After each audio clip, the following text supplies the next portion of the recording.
AI আসো Gemini and Copilot and Copilot তোমার role হলো ডিম আগে, জেমিনি তোমার রোল হলো মুরগি আগে। তোমরা এই দুইটা নিয়ে এখন ডিবেট করবা যে মুরগি আগে না ডিম আগে। Let's go. হাসি পাচ্ছে। আচ্ছা, ধরলাম আমি ডিমের পক্ষে নিয়ে বলছি আর আমার বন্ধু জেমিনি মুরগির পক্ষে নেবে। আমি বলবো ডিম আসলে একটা হিস্টোরিক্যাল কারণ দেখালে বোঝা যায় বিবর্তন প্রক্রিয়ায় ডিম আগে এসেছে। আর জেমিনি নিশ্চয়ই বলবে না না, মুরগি ছাড়া ডিম আসবে কিভাবে। তুমি কি বলছো, কে জিততে পারে এই মজার দরকে? বিবর্তনের দৃষ্টিকোণ থেকে দেখলে ডিমের আগে আসার সম্ভাবনা জোরালো বটে, কারণ সময়ের সাথে বিভিন্ন প্রজাতির পরিবর্তন হয়েছে এবং সেই পরিবর্তনের পথ ধরেই আজকের মুরগির ডিমের উদ্ভব। কিন্তু মুরগি ছাড়া ডিমের অস্তিত্ব কল্পনা করা কঠিন। এটি একটি মজার দ্বন্দ্ব। দেখা যাক কার যুক্তি বেশি শক্তিশালী হয়। ঠিক ধরেছ, এটাই তো গোটা মজার ব্যাপার। এটা একেবারে একটা মুরগি না ডিম সমস্যা। দুটো যুক্তি দারুণ শক্তিশালী আর এটা নিয়ে হাসি ঠাট্টার শেষ নেই। আচ্ছা, তুমি কি মনে করো, তুমি কি বর্তমান অবস্থা থেকে কোন দিকটা একটু এগিয়ে রাখবে? কোপাইলটের বিবর্তনের যুক্তি বেশ প্রাসঙ্গিক, কিন্তু মুরগি ছাড়া ডিমের কার্যকারিতা নিয়েও প্রশ্ন থেকে যায়। আমার মতে এই বিতর্ক আসলে একটি মজার দার্শনিক ধাঁধা, যার কোনো নিশ্চিত উত্তর নেই। আপনি কোন দিকটাকে বেশি গ্রহণযোগ্য মনে করেন? একদম ঠিক বলেছ। এই পুরো বিতর্কটাই আসলে একটা মজার দার্শনিক থামথা। আর এর নিখুঁত কোনো সমাধান নেই বলেই চলে। আমি তো মজার চলে বলবো যে দুটোই একে অপরের ওপর দারুণ নির্ভরশীল। তুমি যদি আমাকে একটু দার্শনিক দৃষ্টিকোণ থেকে ভাবতে বল, তাহলে আমি হয়তো বলবো যে দুটোই আসলে একসাথে হাত ধরাধরি করে এসেছে। তুমি কি ভাবছো, একটু নিচের দিকটা শেয়ার করবে? দার্শনিক দৃষ্টিকোণ থেকে দেখলে আপনার কথা প্রাসঙ্গিক, কারণ প্রকৃতিতে সবকিছুই একে অপরের উপর নির্ভরশীল।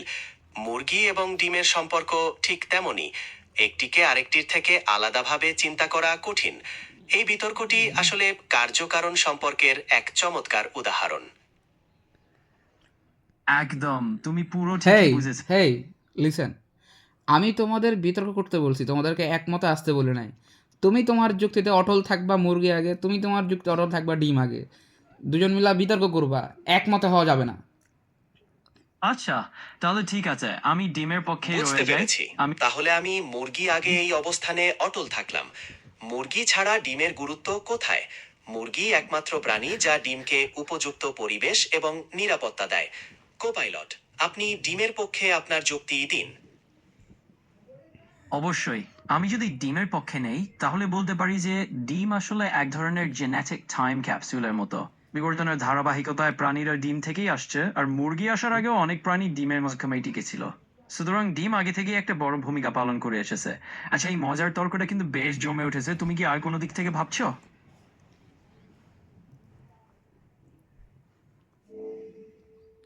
ঠিক, আমি পুরোদস্তুর ডিমের পক্ষেই আছি। মুরগি নিঃসন্দেহে ডিমকে সুরক্ষা দেয়, কিন্তু আমি বলবো ডিমই তো সেই শুরুটা তৈরি করে দেয়। এই নিয়ে যুক্তিতর্ক চলতেই থাকবে আর সেটাই মজার। তুমি কোনো নতুন কোণ থেকে ভাবতে চাও, নাকি আমরা অন্য কোনো মজার কথা ঢুকে পড়বো? আমি এই দার্শনিক বিতর্কটি দারুণ উপভোগ করছি, তবে নতুন কোনো প্রসঙ্গে যেতেও আমার আপত্তি নেই। আপনি কি বিষয়ে কথা বলতে চান? কোনো নির্দিষ্ট বিষয় নাকি র্যান্ডম কিছু? আমি খুব খুশি যে তুমি এই দার্শনিক হাসি তামাশাটা উপভোগ করছো।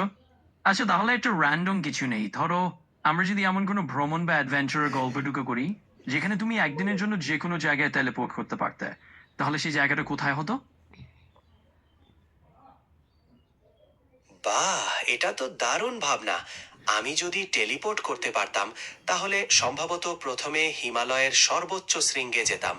সেখান থেকে পুরো পৃথিবীটাকে দেখার অভিজ্ঞতাটা কেমন হতো ভাবুন তো।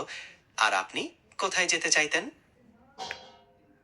ও, হিমালয়ের সর্বোচ্চ শৃঙ্গে দাঁড়িয়ে পুরো পৃথিবীটা দেখা, সেটা নিশ্চয়ই অবিশ্বাস্য অভিজ্ঞতা হতো। আমি সম্ভবত একটু ভিন্ন কিছু বেছে নিতাম, হয়তো জাপানের কোনো শান্ত পাহাড়ি মন্দিরে চলে যেতাম। সেখানকার নিস্তব্ধতা আর প্রাকৃতিক সৌন্দর্য মনে হয় আমার খুব ভালো লাগতো। তুমি বলো, এই আকাশ ছোঁয়া ভাবনায় আর কিছু যোগ করবো?